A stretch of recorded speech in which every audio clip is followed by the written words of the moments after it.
ഈ കഴിഞ്ഞ അക്കാദമിയുടെ നാടക മത്സരത്തിന്റെ അവാർഡുകൾ പ്രഖ്യാപിച്ചത് ഫേസ്ബുക്കിലാണ്. സാർ, ഇതൊരു വേർതിരിവാണ്. ഈ സിനിമയ്ക്ക് കൊടുക്കുന്ന പ്രാധാന്യത്തിന് അത്തരം നാടകത്തിന് കൊടുക്കുന്നില്ല എന്ന് പറയുന്നത് ശരിയല്ല. മന്ത്രി തന്നെ പ്രഖ്യാപിക്കുന്നുണ്ട്. പ്രത്യേക എന്തെങ്കിലും ഗുണമുണ്ടെങ്കിൽ തീർച്ചയായിട്ടും അങ്ങയുടെ അഭിപ്രായം പരിഗണിക്കുമെന്ന കാര്യം പറയാം.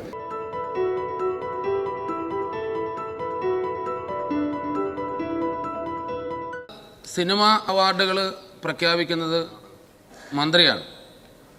പക്ഷേ അക്കാദമി നടത്തുന്ന നാടക മത്സരത്തിൻ്റെ അവാർഡുകൾ പ്രഖ്യാപിക്കുന്ന അക്കാദമി സെക്രട്ടറിയാണ്, പത്രസമ്മേളനത്തിലാണ്. ഇപ്പോൾ അതുപോലും നിർത്തി ഈ കഴിഞ്ഞ അക്കാദമിയുടെ നാടക മത്സരത്തിൻ്റെ അവാർഡുകൾ പ്രഖ്യാപിച്ചത് ഫേസ്ബുക്കിലാണ്. സാർ, ഇതൊരു വേർതിരിവാണ്.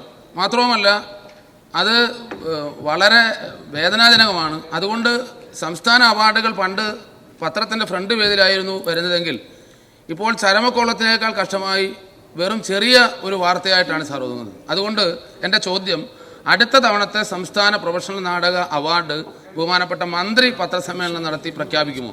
സിനിമയ്ക്ക് കൊടുക്കുന്ന പ്രാധാന്യത്തിന് അത്തരം നാടകത്തിന് കൊടുക്കുന്നില്ല എന്ന് പറയുന്നത് ശരിയല്ല.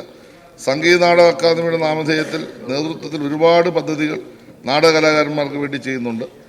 സ്ഥിരം നാടകവേദി ഒരെണ്ണം കായംകുളത്ത് ഇപ്പം നിർമ്മിച്ചുകൊണ്ടിരിക്കുന്നു. അങ്ങനെ ഒരുപാട് കാര്യങ്ങൾ ഇടപെടുന്നുണ്ട്. അങ്ങ് ചോദിച്ച ചോദ്യം വളരെ പ്രധാനപ്പെട്ടതാണ്.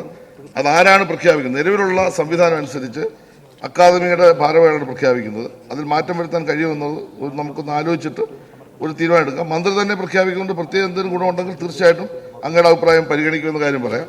സിനിമാ രംഗത്ത് ഉള്ള ഒരു പ്രശ്നം എന്താണെന്ന് ചോദിച്ചു കഴിഞ്ഞാൽ, പൊതുവേ നമ്മുടെ ആളുകൾ കൂടുതലായിട്ട് ഇഷ്ടപ്പെടുന്ന ഒരു കലാരൂപം എന്ന നിലയിൽ നമ്മൾ അതിന് കുറച്ച് പ്രാധാന്യം കൊടുക്കുന്നുണ്ട്.